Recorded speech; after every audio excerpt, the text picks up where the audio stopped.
All right, we are live. It's been a little bit. Shooting the Shizz, DK and the Schwag. It always feels like a little bit. I keep always saying that lately, but it does feel like a little bit. But I will be seeing a lot of you very soon. So, guys, welcome to the stream tonight. How you been, Mr. Big Schwag, Brett Wagner? Just came back. We actually had 2 weeks off, which is really weird. Had nothing going on the weekends. No auditions, no voiceovers for Bad Boy Mowers. So came back from Canada, which was great. Niagara Falls Comic-Con is a good thing. I think our guest we're going to introduce here in a second is going to be going up there next year for that. And that was fun because Robert Patrick was there. I got to see Chris Jericho was there and, a bunch of people hanging out. So I had a really good time. But now we start getting into 9 weekends in a row. We start flying tomorrow and we come out to Kansas City Crypticon this weekend, John. Yeah, it's going to be really busy for me. The end of this month in July. August is a little bit slower this year, or I don't have anything, but September, October, November, I'm cranking out a lot of cons. So we'll be talking a lot about that, and we're going to be at Kansas City Crypticon this coming weekend. And our guest tonight, a fantastic voice actor, and I know Brett. The first thing he's like is that pin. If anybody knows Brett, he loves tacos, he loves meeting the fans and cons, and he loves pinball. And he couldn't stop talking about this pinball machine. And I think it was Missouri Comic-Con. He's like, you got to go over and say hi to Scott Ennis. I'm like, all right. He's like, he's doing the voice for the pinball machine. Oh yeah, he also does some Scooby-Doo voices and stuff like that too. But it was all about the Texas Chainsaw Massacre pinball machine you're getting. So ladies and gentlemen, welcome to the show, Scott Ennis. Katie Simmons didn't know that today would be the last day of the rest of her life. I forgot how we did it, but when they called me up, they said, "Hey man, can you sound sinister, like macabre?" And so I went in and found this real, like Texas Chainsaw Massacre music, and I sat in the car for this audition, to send them a little sample, and I put this music behind it. And it was like Julie Simpson didn't know today would be the last day of her life. You know what I mean? So, and pretty good. I see that. I sent it in, and he's like, they're like, okay, you got the part. Now we'll talk about that. While we're talking pinball, we might as well. Then we'll get into. We'll talk about how you started in this business and everything. But Spooky Pinball, Bug. One of the guys there that runs the company and his family's all together. How did you get involved with Spooky Pinball, or was it just like a simple audition, like you and I go audition for something? Well, I was reading, they did I was going through Facebook and it said, "Hey, a new Scooby-Doo pinball machine's coming out," and I went, "What? Without me? Nobody told me about this. Nobody got my approval. Nobody did." I'm sitting there going. So, because for years I was always trying to get, of all the talking toys that I voiced for, Warner Brothers and Hanna-Barbera, I was always trying to get somebody to do a Scooby-Doo pinball machine. And then lo and behold, here's one coming. So I looked the company up and I called, and so they answer the phone literally. Okay, they must have caller ID, because I dial the number and the lady answers the phone and she says, "Well, if it isn't Scooby-Doo," and I was like, "How did you know that?" And she goes, "Because I have caller ID, and we were just talking about you the other day." So they had already pulled in, Matthew Lillard and Frank Welker and all of them. They didn't realize, that I'm on the list, that they could have asked for me as well. And so he goes, "We've got to get you involved in this pinball machine somehow." And he goes, "Do you do any of the monsters?" I said, "Well, I do all of them." And he goes, "Great, you're going to do all of them." So I went in and did like 35 of the monsters in this pinball machine. And, and helped them sell a few of them along the way, helping them market. Great guys. And great pinball machine. I have one in my my wife calls me one day. She says, a Scooby-Doo pinball machine just arrived at the house. Where is this going? I said, well, if you don't be nice to me, it's going in our bedroom. But anyway, I moved it into my Scooby room, and then they asked me, they said, look, keep this under your hat, but we're working on the Texas Chainsaw Massacre. And I was like, God, that's great. And they're like, we'd like to see if you would be interested in, trying out to do the narrator. So they sent me a sample of what they wanted, and I sent it right back sitting in the car, and they're like, wow, okay, you're in.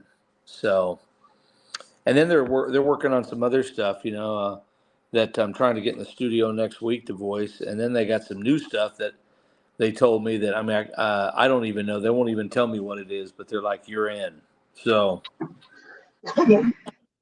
Yeah, that's it's pretty incredible because if you don't know, Scott, you might know now, but the 1974 version, that voice you hear come over and go, these people did not know. That's John Larroquette. Yeah. Wow. That the guy from Night Court, for God's sakes. And wow, that was him? I didn't even know that. Yeah, so wow. it's kind of cool that it was, but let's talk about it. So if the folks that know can know about you, because me and John know about you because we've been hanging out a little bit, and you and I did a con in Baton Rouge. But what made you, when you were a young Scotty, what got you into? Did you want to be an actor, or did you want to do voiceovers? Man, I just wanted to be seen. I wanted to be heard. I was an entertainer. I liked attention, just like every 7-year-old kid. And I just was always mimicking everything I heard on TV. I grew up watching Scooby-Doo, and my mom would tell me every night, it's like 8 o'clock, time to go to bed. Well, I was too wound up, so I would recreate the day's scenes, Scooby-Doo scenes in my head. And, I'd talk to myself, like, come on, Scoob, we got to jump in the mystery machine. Oh, okay, Scooby-Dooby-Doo. And so, that just grew and grew. And then as years went on, it helped me land a radio gig in Poplar Bluff, Missouri. And then from that, I found myself up and down the dial, town to town, just like the WKRP jingle says, town to town, up and down the dial. And so, one thing led to another, and you start auditioning for things, and people go, you'd be good on this. And you got a few credits to your name. And I just, and then I got to Baton Rouge in 97, and I was working for WYNK radio country station, and I did a parody to the Alabama hit called Shaggin' on the Boulevard. I called it Shaggy on the Boulevard.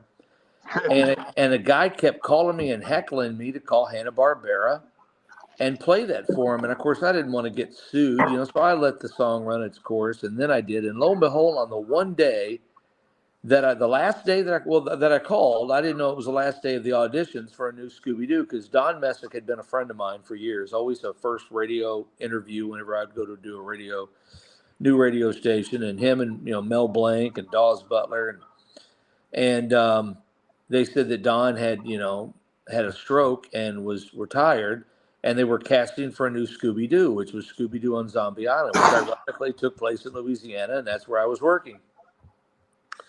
And I ended up going through a series of about 3 weeks of auditions, and I ended up beating out Dave Coulier from Full House.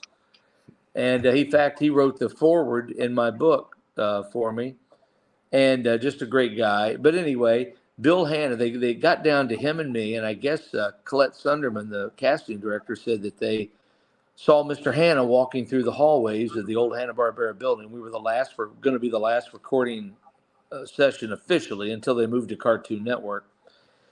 And they brought him in and said, listen, we can't make up our minds, so you don't know any of these people. Why don't you just listen to both of them, a sample, and tell us who the new Scooby-Doo is?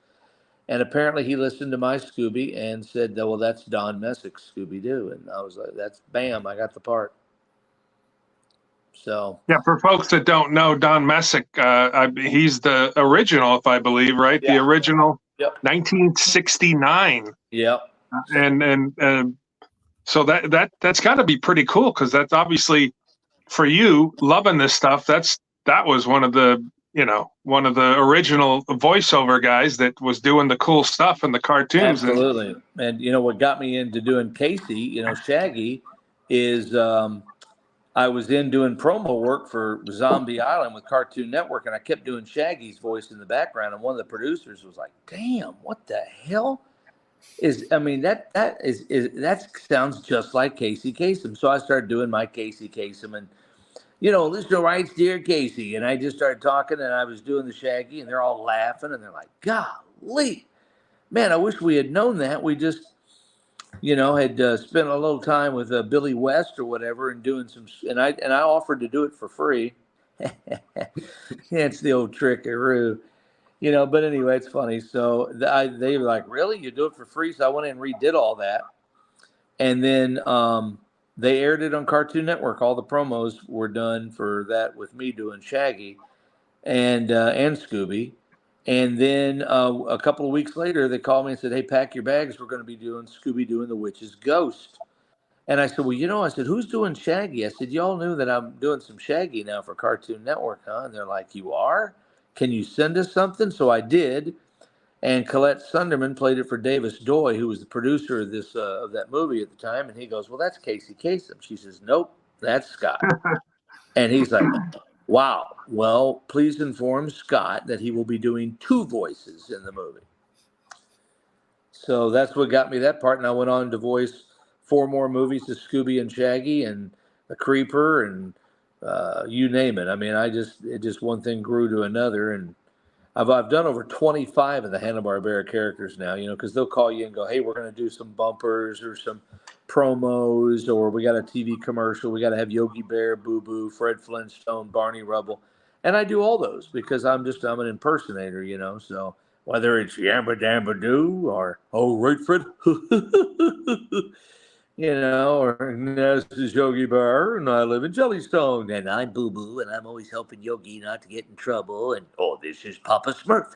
Careful, guys, no blue humor."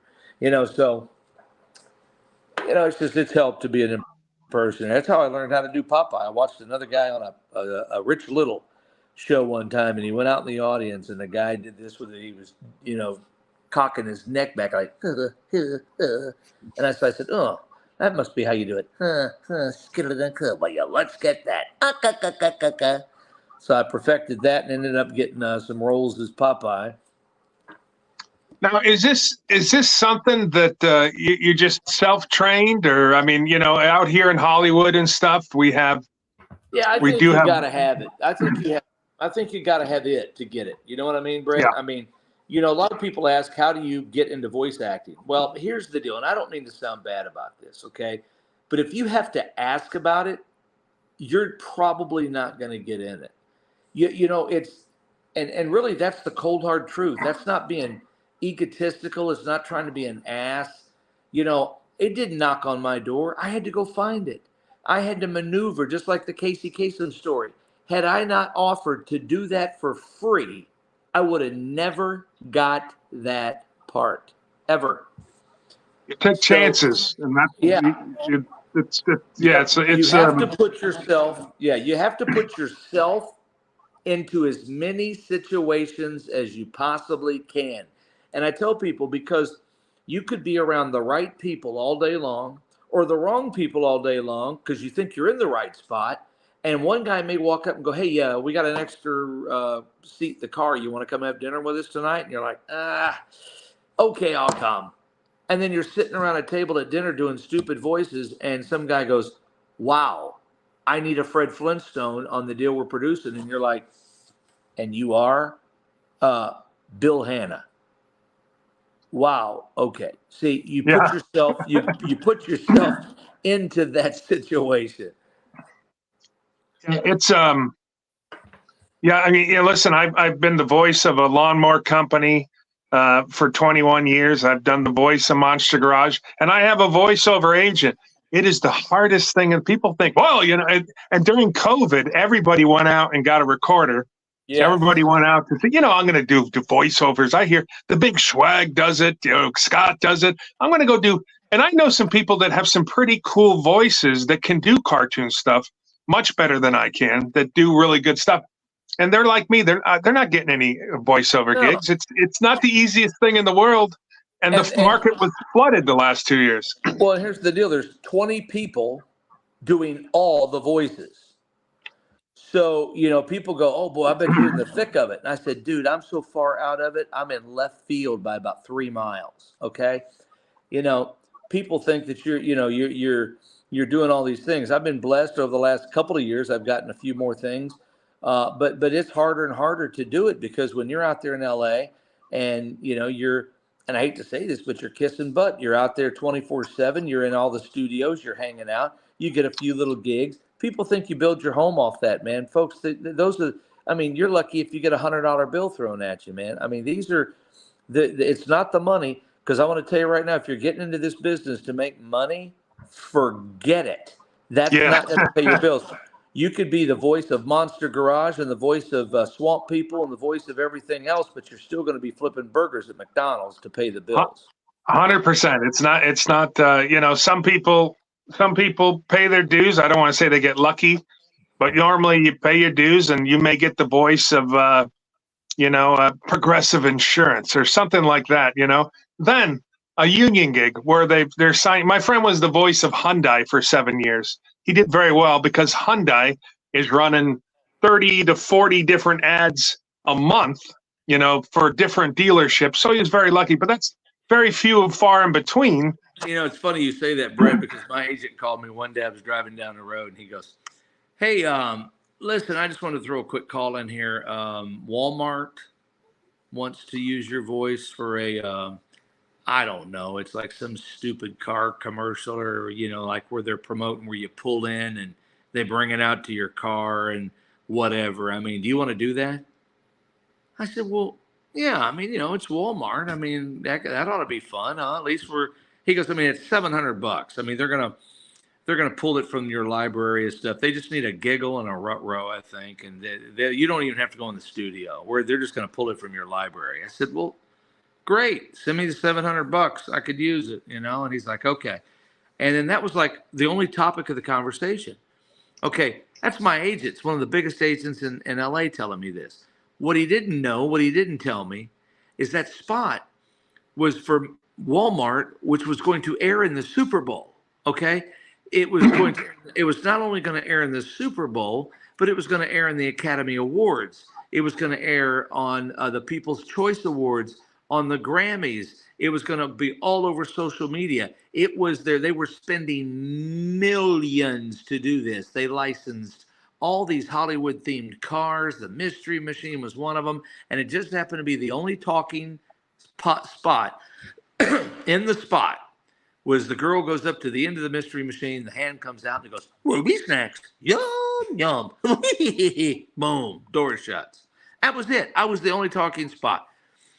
So I called my agent and he goes, I said, so we are going to get residuals on that spot, huh? Because it's airing in the freaking Super Bowl twice. He goes, oh yeah, I forgot about that. You will get residuals on that. $200,000 later. I'm like, those things don't come often. You know what I mean? And I'm saying this only because we're talking about the difference between one gig and you could work 6 more years and never make that one gig. It's always 100%. The right place at the right time. And I always say, my agent told me when I went out to do the Scrappy Doo, she did not want me to do the voice of Scrappy in the 2002 Scooby-Doo deal. We were going for Scooby-Doo, obviously, and I didn't know Scrappy was even in the movie because they kept it hush. And then they flew me to Australia, and we went in there, and then I realized that Scrappy was the villain, and so I had to sign all this confidentiality stuff, and I ended up voicing Scrappy and Scooby. Well, in the end, they went with Neil Fanning for Scooby-Doo. Nice guy, but they, I guess Raja Gosnell and Richard Suckle wanted to put their spin on Scooby-Doo. So, but then word got out that I wasn't in it. It was causing a big, media negativity on the internet. So they got smart. They said, well, let's let Scott voice Scrappy-Doo. That way, when people ask us in the junket, the press junket, is Scott in the movie? They could go, all we can say is yes. Next question. So They did that. Well, they don't have Screen Actors Guild laws, over in Australia. So when they pay you, you're done. If you go over and you do your work there and it's done, you come back to the United States and don't do it anymore, you're not getting in residuals unless you're Tom Cruise and you've already worked that into your contract. But so I went over there and the movie came out, #1 in the summer. And I got to thinking about 4 months into that. I said, man, I should have got a residual check. And I ended up calling, because I ended up re-going into Houston, Texas, and redubbing the entire script. And so when I called Warner Residual, they were like, well, you recorded all your stuff in Australia, so you're not eligible for, And I said, no. I did record in Los Angeles or in Australia, but they changed the entire dialogue and I re-recorded it on a soundstage in Houston, Texas. And they're like, you did? We're going to look into that and call you back. So they called me back about 5 hours later and she goes, Mr. Ennis, this is Kathy at Warner Brothers. We'll be putting you $100,000 check in the mail. Just want to let you know to be on the lookout for it. I was like, it's just, sometimes you got to chase the money, because they're not chasing you. Listen, we'll get buyout commercials, as actors. And I did a buyout commercial for MMI, Motorcycle Mechanics Institute. But it was an $8,000 check every December, John and Scott, right? So every December they would, because they're going to rerun it for another year. And I get an $8,000 check. Nice. On December time, because then I could make sure I had every gift for every agent and girlfriend and wife and everything else. Exactly. But they said my agent said they're not picking it up again. Oh, and then a couple of weeks later, my buddy's like, I was watching something. I saw your MMI commercial. I'm like, you did? I said, do you have that on TiVo? He goes, yeah, it's on. I'm watching it right now. I said, can you take a picture of that and the timestamp and the date or whatever? And he goes, yeah. Had to give it to my agent. They had to call him. They're like, "Oh, we're real sorry about that. We'll send out your $8,000 check right away." Yeah. So yeah, a lot of it is chasing the money sometimes. I do a lot of talking toys all over the country, and I have for years. I've voiced probably 1,000 talking toys, and I used to spend late nights on the internet chasing down my voice on talking toys that were over in the UK, China, all that stuff. Because they would always call Warner Brothers and they would get the license, but then Warner Brothers would tell them, okay, well, you need to call Scott's agent now and get the rights to do the voice. Well, a lot of them would always skip that process because they would rather play dumb and think he's never going to hear this toy over here in Guam. I mean, but they don't know me. So yeah. I'm like chasing down all these. So I'd see like Talking Scooby. Only in Guam, and I'd order me one, and it would come into the house, and I would go, okay, everybody cross your fingers. This may pay the house note, and then I'd squeeze the deal, and I'd go, yes, it's my voice, yes. So then I would send that. I'm turning on my light here. I would send it to my agent, and she would go after the money, and then she would call me, right, and she'd be like, okay, darling. Well, they're gonna send you 10 grand, and good job. It's funny, man. So I added it up. I mean, at one time, like 6 years ago or something like that, I was adding up all the money over 25 years that I have found myself that was illegally put out there with my voice on it, and it came to over $280,000. So. It was just weird, I know we're talking money here and people are thinking you guys are, but we're trying to show how you got to go after the money. I mean, they're not just giving you this, folks. There's a lot of, you got to chase it. You got to go earn it. You got to find it. Anybody can do this. You just got to want it bad enough. People ask me, how bad do you want it? Well, you wanted it pretty bad, and you can too. Now, here's the thing. People say, well, how do I get my voice out there?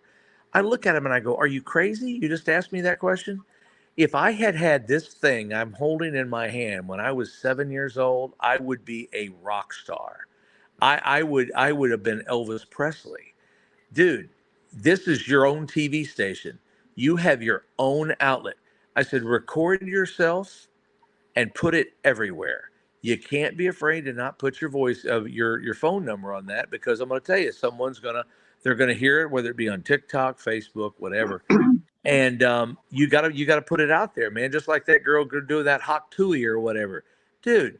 She had no idea that that's owning the freaking country right now. This girl Hawk had no idea. Tui, it is. I mean, it's everywhere. She's going to go down in the history books of, in her place on social media, and she's going to have T-shirts printed up, and it'll be all copyrighted, and she'll make a ton of money, and she'll be the Hawk Tui girl, and so there you go. So, come up with something, put it up. If it doesn't stick, do it again. Come up with something else, So, yes, John, you got anything real quick before I get into my next question? Johnny talks too much. I don't want you to move too fast, Scott. You got a panther stalking you. Yeah, this cat is obsessed with me, and I got to tell you, I'll give you the short 30-second version. My son brings this cat home when it was the size of like an acorn.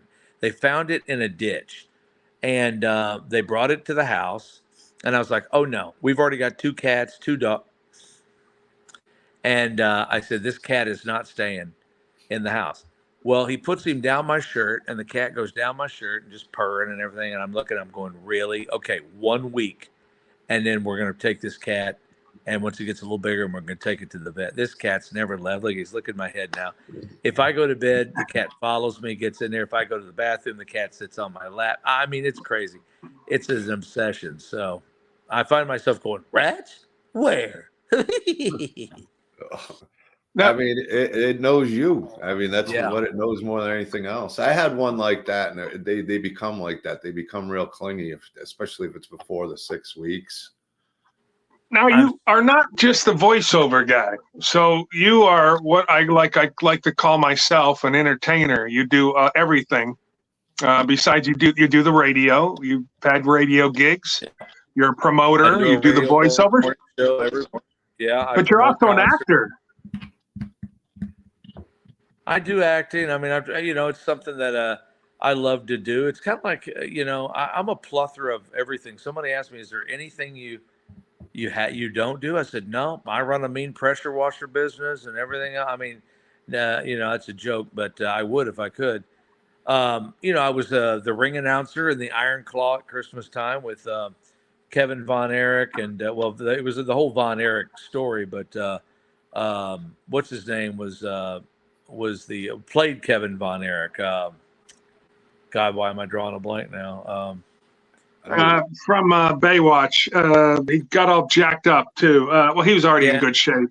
Great movie. The story of the Von Erichs is amazing. The movie was great, and I had no idea. But now, is that through an 8? I mean, how did you get the part on the Iron Claw? Because that's a big deal. I mean, I wanted to audition for that. It's funny because my agent, I have an agent. I'm like you. I got 12 agents, and I got an LA agent that pretty much handles my like national stuff and all that crap. And then I got a local agent in LA in Louisiana, because there's a lot of movies that are filmed here in Louisiana. So she's kind of like my on-camera agent, and Cindy Hill, and she's great. So she calls me not last November, but the November before, and she says, "Hey, they're going to film a movie here called The Iron Claw with Zac Efron." That's it. Yeah. And anyway, and she says they need a ring announcer, and I said, so? And she's like, well, I want you to audition for it. I said, Cindy, they're not going to cast anybody from here for that. They're gonna find somebody, in LA. I'm not wasting my time in auditioning. Stupid. She's like, look, I'm telling you, they have to have so many local people on that bill, and you've got a great voice, and you do the whole Michael Buffer sound and radio. Just freaking lay me down a dang audition, okay? I said, okay. So I went to a friend of mine's house, and she had all this camera stuff, and I said, look, Ann, I said, here's the deal. I'm going to do this one take. I'm not doing this 50 times. Do it a little bit harsher. Do it a little bit. I know what they're looking for. I'm going to give it to them.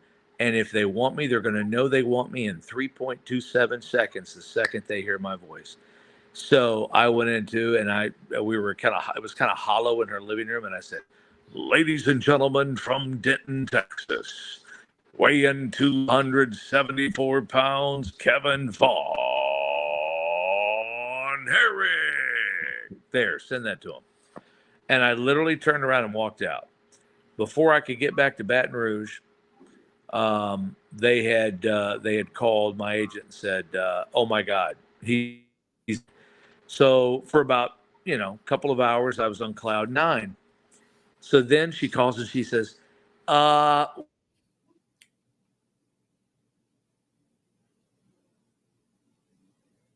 he froze up on us. Yeah. We'll get him back in there. Oh, there we go. Yeah, You there? sure. All right. Yeah. So I told him, she says, when's your mom's charity coming up? And I said, it's the first Monday of November. I think that year was the 6th. And she goes, yep, they want to film Monday, Tuesday, and Wednesday. And I went, well, it was fun while it lasted. I said, my mom's charity. My mom died in attic. So, I do this charity for Recycling Grace Women's Center, and I build homes for women with addiction.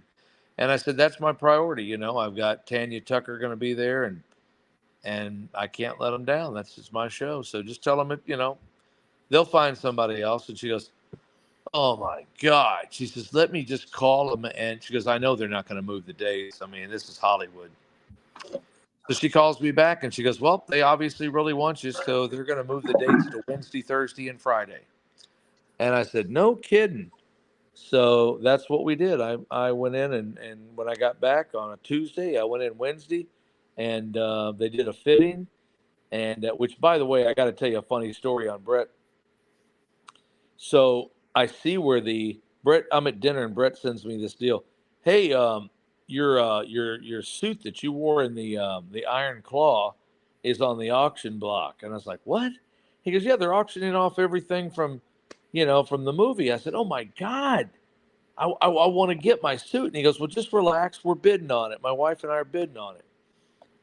And I'm like, oh, this has got to go big. This is going to be, man, this is huge. I got to get that. I'll frame that and put that, it's a big spot for me in that movie. And I'm thinking to myself, this thing's going to go though stupid. So I called Brent and I said, look, I got to have this outfit, but I'm tapping out at 1,000. So, and he's like, look, just chill. It's only at 30. I'm like, wait, what? He goes, yeah. And I'm thinking, okay, well, it's going to go higher. So Brett calls me, he says, yeah, we brought that sucker for like $40. So I'm going to ship it to you. I'm like, wow, that just made you humble real quick. You're not that worth. I'm not worth that much. So Once it was Brett's worth a lot to me.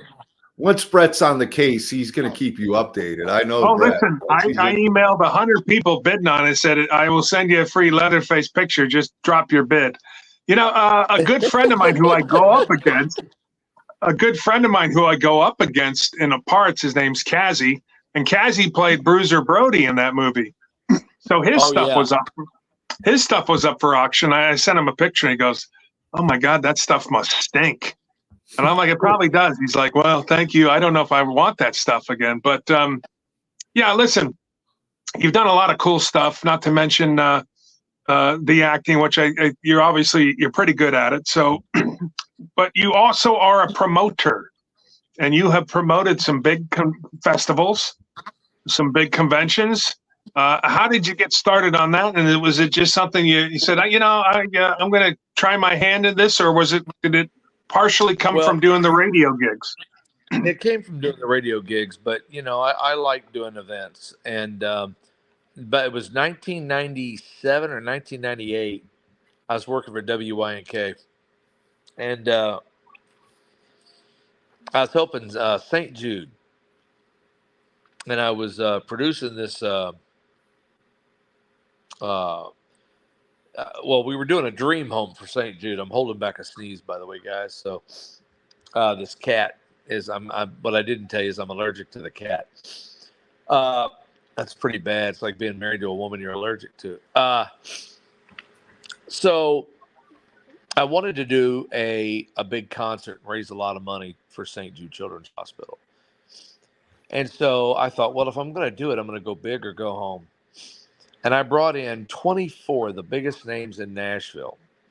And my boss, I'd ran it past my boss, and my boss goes, yeah, no, we're not doing that. Do not sign any contracts or whatever. Well, I've never followed any rules. So my boss calls me in. He says, sit down. He says, so let me get this right. You signed a contract on 24 artists with our deal? I went, yeah, I kind of did. He goes, and we're on the line for this now. I said, yep, we are.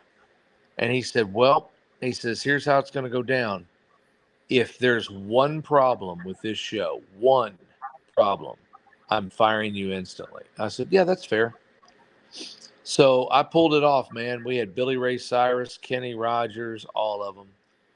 And they all came in. We raised $200,000. They all sang to a house band. It was really great. We packed the LSU Assembly Center down here, the PMAC, and with, golly, I don't know, it was like 10,000 people. And we made a lot of money. It was a big night. And that started off my marketing or promotion career. And I went on to produce 5 of those. In fact, when 9/11 happened, that was the year that was my last one. And well, maybe second to the last. And I had Brooks and Dunn. They had the song "Only in America." I don't know if you remember that. "Only in America." Well, it had stalled at number 20 on the charts, and when 9/11 happened, it skyrocketed to number 1. You couldn't buy an American flag in the United States. Well, I borrowed a flag from a car dealership that had that one of them big old giant flags flying on the interstate. I mean, this sucker was huge, like 46 feet long, And so I used it as the backdrop for the concert. Well, I get a call from CBS, and they're like, dude, we just got out of a meeting. Brooks and Dunn, they're hosting the awards. And they said, man, call Scott Ennis. He's got a big flag down there. We just did it with him on a show. So they called me, and I said, well, look, I'll ship it to you when I get done with the show, because I was doing another show in my hometown of Poplar Bluff, Missouri, like 2 nights later from Baton Rouge. And they said, no, we're going to send a driver to pick it up because we don't want to take the chance of losing it. So they drove from Nashville to Poplar Bluff, picked up the flag, and it flew for the grand finale for the CBS Awards show on 9/11 that year.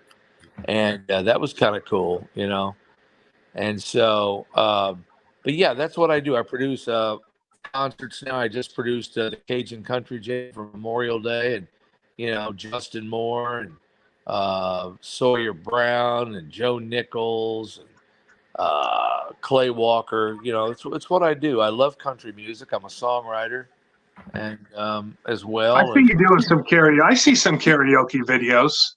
Yeah, I love it. see you getting in there. Yeah, I love it, man. I wrote handprints on the wall for Kenny Rogers. Co-wrote the theme to Baywatch.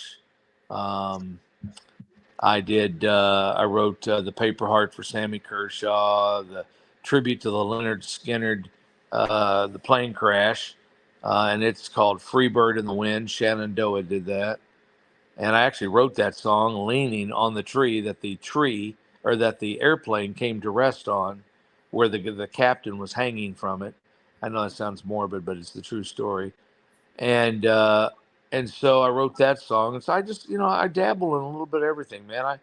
I just have fun. People say, I find things that I'm interested in. Like I do painting. I paint cartoon characters, Scooby-Doo, and I auction them off for charity. And Scooby-Doo and Leatherface. Yes, I did Scooby-Doo and Leatherface. I got that one.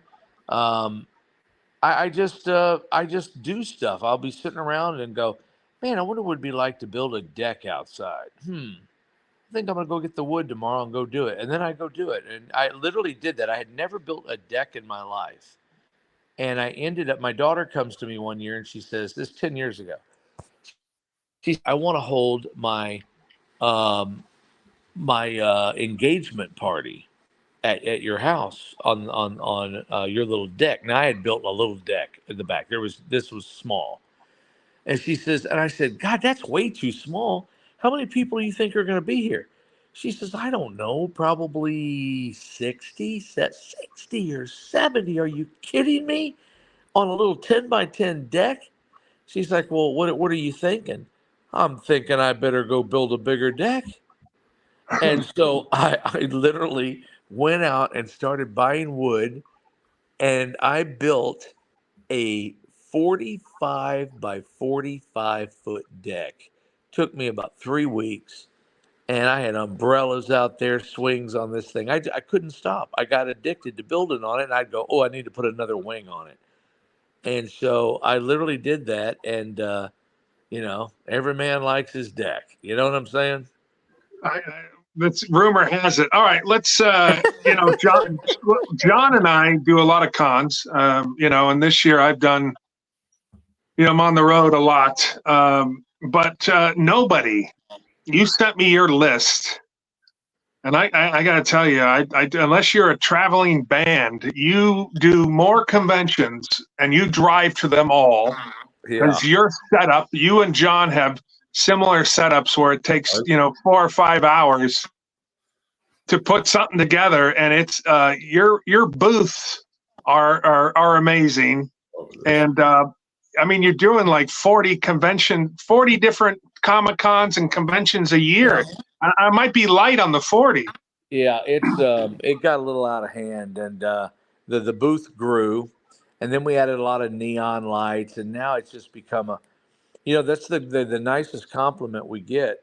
People say, dude, you have reinvented the fan experience with the star, with the celebrity. And we like to put people into the cartoon. We like to make them feel like they're right there. And we play the music. The booth just jumps out. It's 3D, and it's all lit up with neon, and it's even changed since the last time you saw it. In person, it's just it's amazing. Yes, it's 5 hours to set it up, 3 hours to tear it down. It's a lot of work, but the payoff is normally pretty good. Every once in a while you get a dud. Just you've sent me text many a time, and you're like, well, I'm sitting here and not signing crap. You know what I mean? So, but every once in a while. Every once in a while, yeah. Every once in a while, we're gonna have some of these bombs, but But listen, the Comic-Con. You put on a great table, though, Scott. I've seen your tables in person.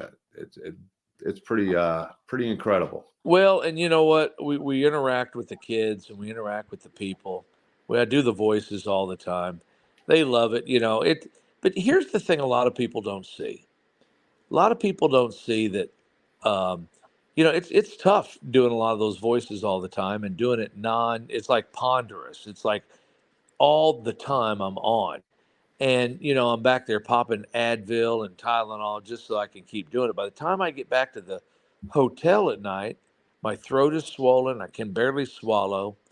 It's a rough deal, but we love the fans. We love the people. We try to give them a little bit of everything we can.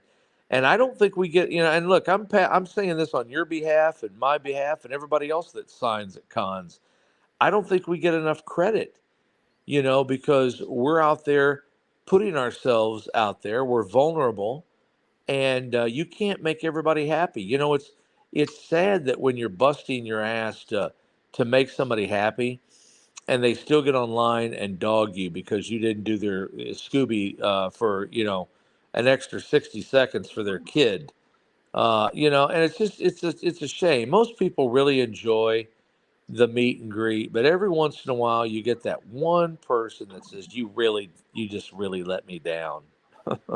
I'm like, yeah, it happens. It's but the thing that all three of us have in common is we do love the fans and the people when we go to these things, and whether you're buying something or just coming over to check out the booth and say hello.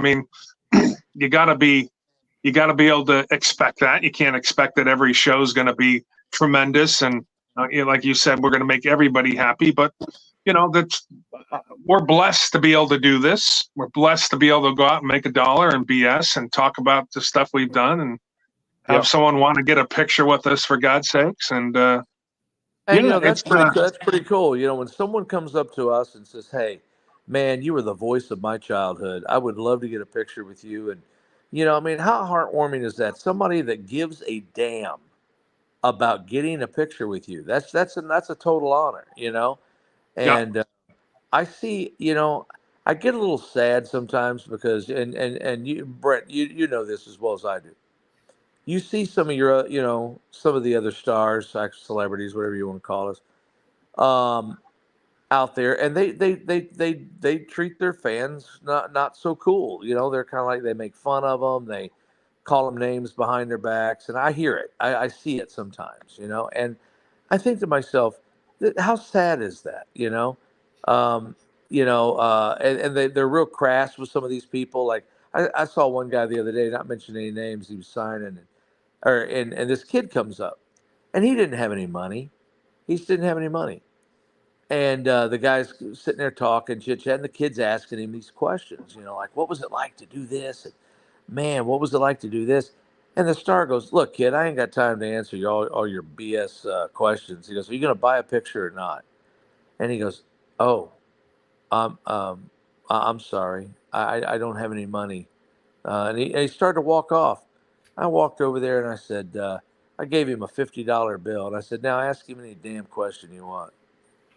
And I turned around and walked off, I was like, they say be careful when you meet your heroes. You might be disappointed.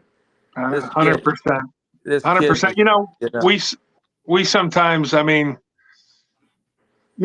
we say, we're lucky enough to be able to go do these things. And John and I, sometimes we see some of these celebrities that sitting there and they're drunk and they're trashed at their table, and you're going, you're not going to get booked again. And it's even though there's hundreds of Comic-Cons and there horror movie conventions and sci-fi stuff, it's a small thing. People talk.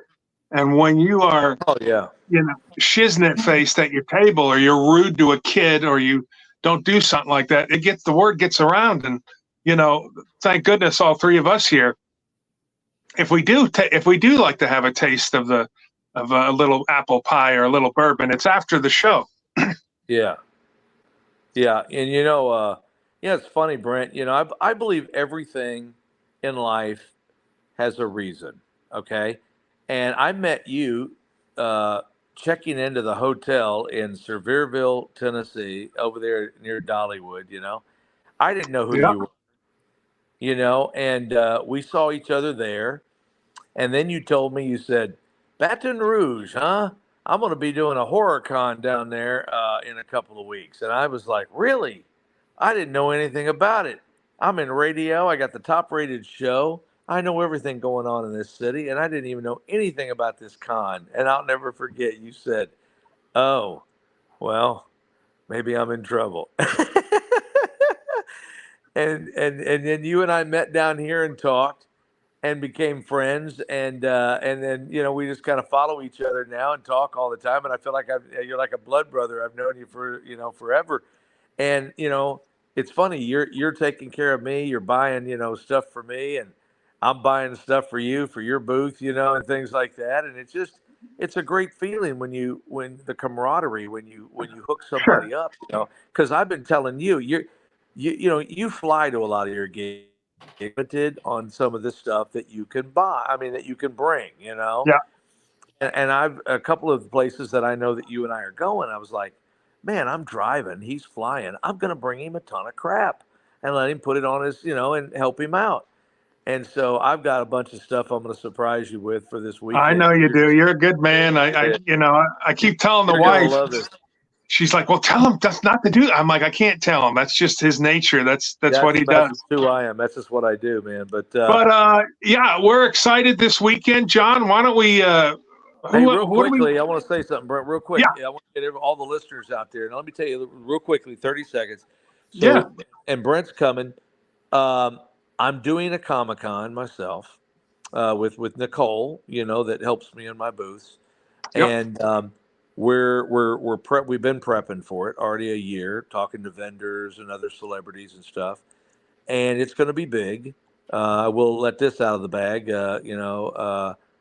Brett's coming, and we'll have we'll also have okay. So I'm letting the cat out of the bag on this one. I haven't even told anybody. You guys are the first people. But I've always been a fan of Willy Wonka. I love the movie, the original, Gene Wilder. By the way, Netflix has this whole Gene Wilder special that's on now, and they delve into the whole Willy Wonka thing. It's really good, so Google that up. But it's going to be December 6th and 7th of 2025. It's going to be at Lamar Dixon Expo Center down here in Gonzales, Louisiana, suburb of Baton Rouge. And the Facebook is up, Cajun Con. Look it up. It's got a gator wearing a Willy Wonka outfit. And really, that's all I can say right now. But we are going to reunite Peter Ostrom, Paris, I think it's Thiemann or Thiesman or something like that. I got to look that up. And then Julie Dawn Cole, who played Veruca.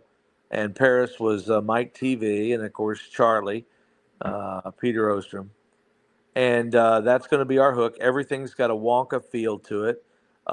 Tickets are. I will say this, because I'm kind of breaking it on your deal. The tickets are going to end up being free. We're not. We'll figure out how we're going to distribute them, but you have to have a golden ticket to get in.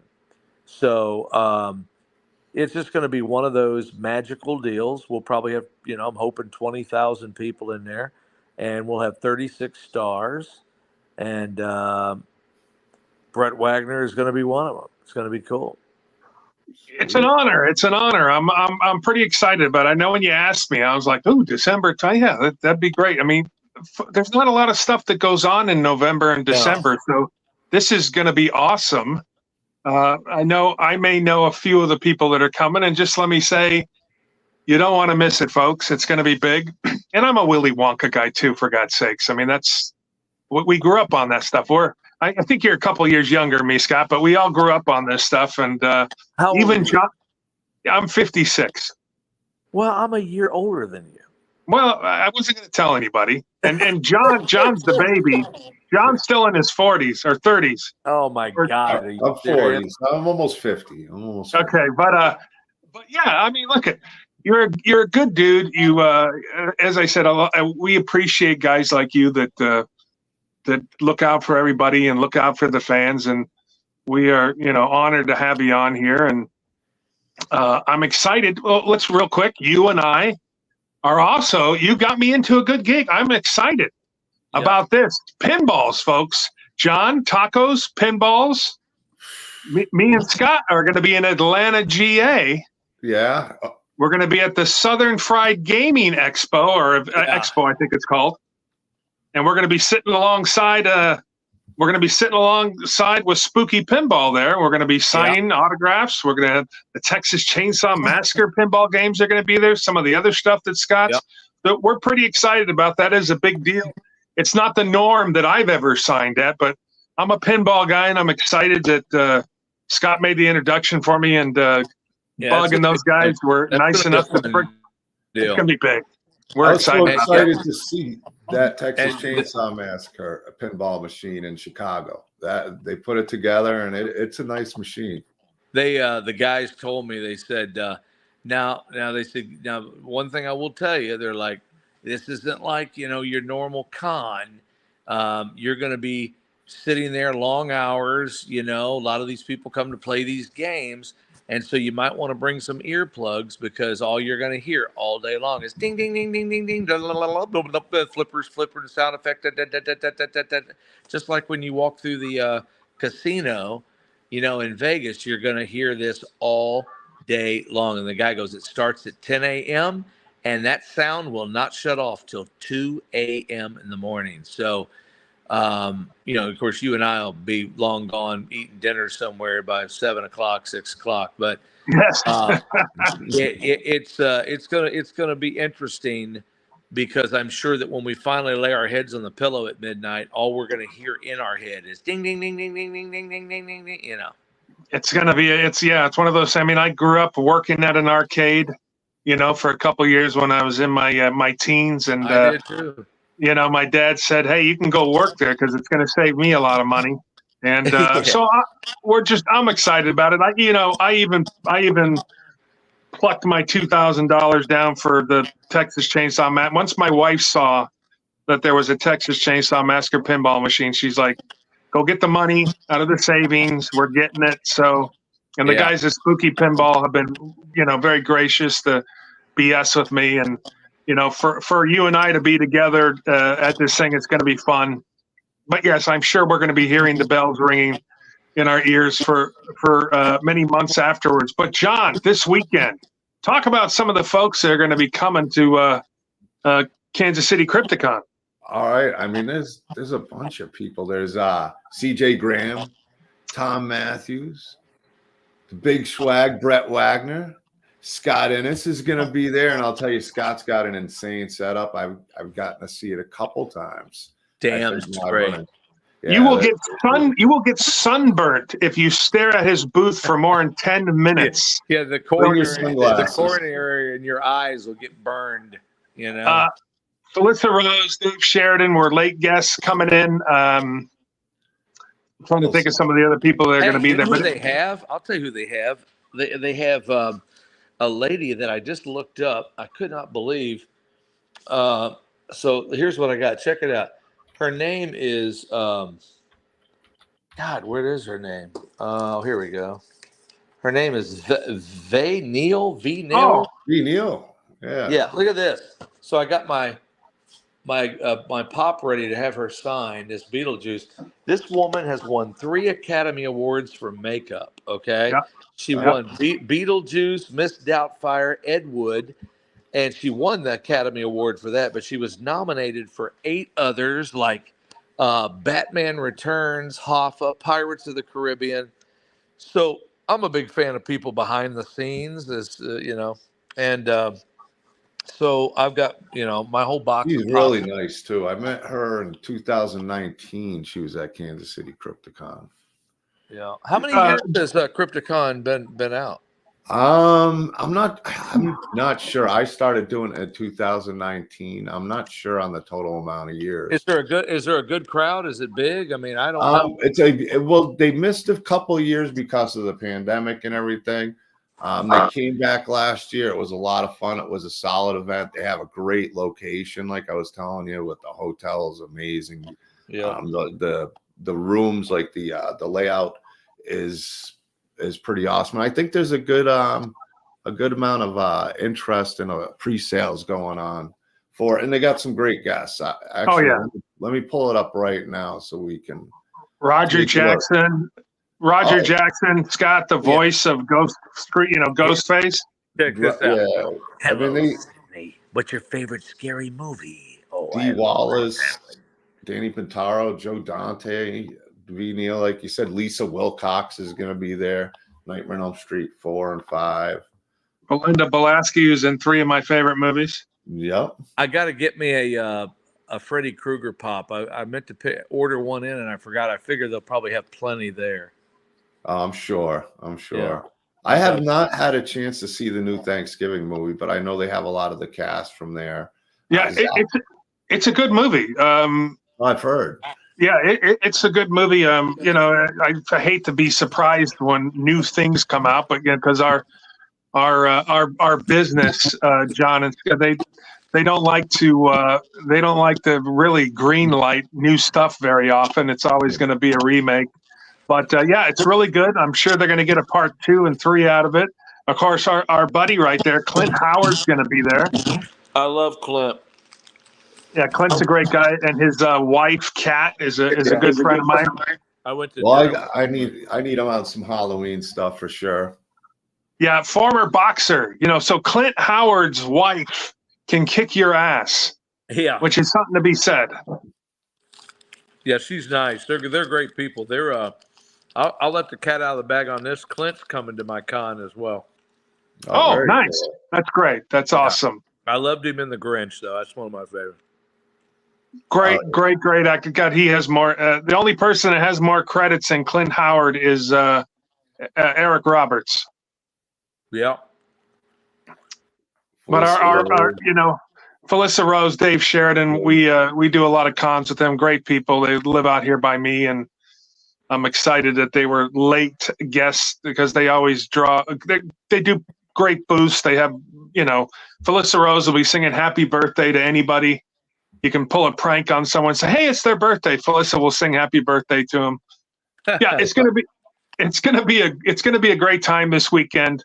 I hopefully, Scott, you can get away with me, Tom Matthews, and CJ Graham and John, and we'll go to the Blade and the Bunny will be there from AEW. Nice guys, nice girl, and nice guy. But there's a place called Town Topic Smash. They have smash burgers, and it's one of the oldest places. Oh God, we gotta go. We gotta go get some of that. Man, I'm like salivating at the mouth, even though my cardiologist said stay away from the red meat. So, but we'll figure it out. Or maybe only 4 or 5 of them. And then, of course, this weekend, folks, if you have choices, John, I think the first time we met in person was at the Gustero Chopper Show that they do down there. Actually, my buddies right down here for when we first met. That's right. So if you can go to the Chopper Show in the morning, come see Scott and John and us afterwards. Great show. Just Google Gustero Chopper Show. Kansas City is big on the motorcycles. Dear friends of mine, they're out there, right? So it's going to be a big weekend, folks. Don't miss it. Scott is not, he is going out of his way of his 55 to 60 appearances just to come to Kansas City. Hey, John, you're coming to my con too, so get ready. All right, man. Sounds good to me. I'm always ready for a good con, especially a Christmas con. You can't go wrong. And you're also like 40 miles from Bourbon Street, so Yeah, I'm there, man. I'm there. I'll be there. I really appreciate you being on, Scott. And it's an honor. Scooby Doo, Zoink, Shaggy. I mean, Scooby Dooby Doo. Who 7 years old and you're living your dream. Now, let me. One of my favorite voices. I gotta imagine you do it, but the Big Rooster. I said, boy. Yeah. Well, here's one. Hopefully, I'll be going in for Spooky Pinball. We're trying to get the official word, but voicing a couple of characters. One of them is Foghorn Leghorn for their new Looney Tunes pinball. I said, pay attention, boy. I said, you see that little house over there? It says DOG. That spells chicken. Go get them, boy. All right, folks. Hey, Scott, thanks again, man. We appreciate it spending an hour with us. And be getting in the car in about 4 hours, heading that way. Yeah, and I know, John, you're leaving. Well, you're close. You're an hour away. I'm leaving Friday morning, busting some ass to set up my area with Travis Kuhn. My parents will be down there. Kansas City Crypticon, guys, this weekend. Taking us 13 hours. What's 13 hours for you? Huh? Yeah, we were in San Antonio this last weekend for Superhero Con, and that was big. And I signed right next to Sam Jones the whole weekend. Great guy. Nice. And but yeah, we're going to make the whole trek up there. 13 hours from Baton Rouge. We'll probably roll in about. Just be safe. Be safe. But we'll get up there about 6 o'clock, 5 o'clock, and start setting up that booth. And just about time Brett rolls in, we can. He can help me put the lights on the booth. I am a tall guy. I guess I'm tall. That's fine. I will do the dirty work there and get it up there. But all right, folks. Hey, man. As again, we've been a little slow with the Big Schwag and the John show here. But when we come on strong with big guests like Scott Innes, so maybe we'll be next week. We'll see what happens. Oh, I can't. I'll be on a plane to London. I'm Kansas City, and then on the weekend after Days of the Dead, Indianapolis. So and I'll be in London at London Film and Comic Con with some folks. So, and my wife's going to that. Me to go to London. My daughter lives in London. Just had a baby in London. My wife just got back from London, so she's trying to talk me into going over to see my daughter, because I don't really like to fly a lot. So I told her, I said, I'm just going to tell you. if you ever talk me into it, it'll be to go to a con, and then I'll I'm gonna make some money while I'm over there. I don't think we'll have a problem with that. There's a couple decent sized ones, and the we'll give your information to the folks that I'm going out for, and then well, there's also a guy that runs the con in Miami. He runs a huge con in London. I forgot what the name of the con is, but he does the Miami con and he does London con.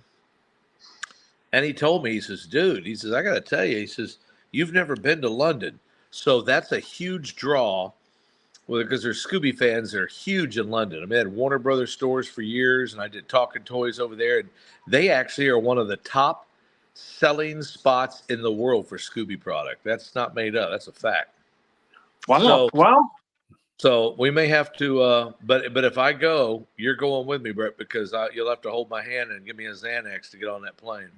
I'm down for that. I'm down for that. Yeah, it's going to be interesting. I had to get the 6 inches extra room to get on that plane, which they were nice enough to book. And then my wife decided, she said, I'm coming too. It's just a double-decker plane, so she's down in the bowels, but, it doesn't look like there's anybody sitting next to her, so I'm sure we will both take our Xanax when we leave next Wednesday at 7 o'clock, and then we'll both be snoring down below, and hopefully we won't get kicked out. But, all right, folks, hey, listen, we appreciate it, Scott, and thank you all for hanging out with us and in the chat room tonight. And, John, I will see you Friday, and Scott, I will see you Friday. Yep, I will see you guys. Well, if I don't see you late tomorrow night, pop your head in. I'll be putting the booth up tomorrow. So I will see you late tomorrow night, and I will find out what time Town Topic Smash Burgers closes. Because regardless, if I have to bring some to you, I will. Well, yeah, we're gonna need some food. I don't care what time it is tomorrow night. All right, we got it. All right, guys. Listen, y'all have a great night. And as KC Kasem always used to say, keep your feet on the ground and keep reaching for the stars. Peace out, guys. See you guys.